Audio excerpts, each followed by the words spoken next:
ICC men's T20 world cup 2026-ৰ points table update.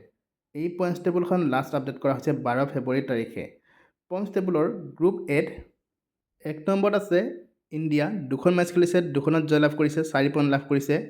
2 নম্বৰত আছে পাকিস্তান, 2খন মেচ খেলিছে, 2খনত জয়লাভ কৰিছে, 4 পইণ্ট লাভ কৰিছে। 3 নম্বৰত আছে নেদাৰলেণ্ড, 2খন মেচ খেলিছে, 1খনত জয়লাভ কৰিছে, 1খনত হাৰিছে, 2 পইণ্ট লাভ কৰিছে। 4 নম্বৰত আছে USA, 2খন মেচ খেলিছে, 2খনতো হাৰিছে, কোনো পইণ্ট লাভ কৰা নাই। আৰু 5 নম্বৰত আছে নামিবিয়া, 2খন মেচ খেলিছে, 2খনতো হাৰিছে, কোনো পইণ্ট লাভ কৰা নাই।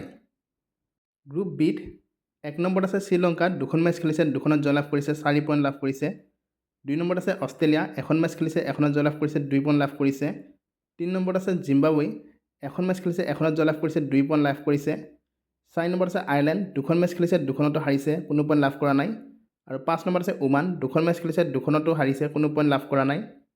গ্ৰুপ চিত 1 নম্বৰত আছে ৱেষ্ট ইণ্ডিজ, 2খন মেচ খেলিছে, 2খনত জয়লাভ কৰিছে, 4 পইণ্ট লাভ কৰিছে। 2 নম্বৰত আছে স্কটলেণ্ড, 2খন মেচ খেলিছে, 1খনত জয়লাভ কৰিছে, 1খনত হাৰিছে, 2 পইণ্ট লাভ কৰিছে। 3 নম্বৰত আছে ইটালী, 2খন মেচ খেলিছে, 1খনত জয়লাভ কৰিছে, 1খনত হাৰিছে, 2 পইণ্ট লাভ কৰিছে। 4 নম্বৰত আছে ইংলেণ্ড, 2খন মেচ খেলিছে, 1খনত জয়লাভ কৰিছে, 1খনত হাৰিছে, 2 পইণ্ট লাভ কৰিছে। আৰু 5 নম্বৰত আছে নেপাল, 2খন মেচ খেলিছে, 2খনতো হাৰিছে, কোনো পইণ্ট লাভ কৰা নাই। আৰু গ্ৰুপ ডিত 1 নম্বৰত আছে নিউজিলেণ্ড, 2খন মেচ খেলিছে, 2খনত জয়লাভ কৰিছে, 4 পইণ্ট লাভ কৰিছে। 2 নম্বৰত আছে ছাউথ আফ্ৰিকা, 2খন মেচ খেলিছে, 2খনত জয়লাভ কৰিছে, 4 পইণ্ট লাভ কৰিছে। 3 নম্বৰত আছে আফগানিস্তান, 2খন মেচ খেলিছে, 2খনতো হাৰিছে, কোনো পইণ্ট লাভ কৰা নাই। 4 নম্বৰত আছে UAE, 1খন মেচ খেলিছে, 1খনত হাৰিছে, কোনো পইণ্ট লাভ কৰা নাই। আৰু 5 নম্বৰত আছে কেনেডা, 1খন মেচ খেলিছে, 1খনত হাৰিছে, কোনো পইণ্ট লাভ কৰা নাই।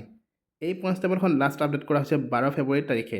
এনেধৰণৰ পইণ্টছ টেবুলৰ আপডেটবোৰ পাই থাকিবলৈ আমাৰ ভিডিঅ'বিলাক চাই থাকিব আৰু লাইক কৰিব, শ্বেয়াৰ কৰিব, লগতে চেনেলটো ছাবস্ক্ৰাইব কৰি দিব নাপাহৰিব। ধন্যবাদ।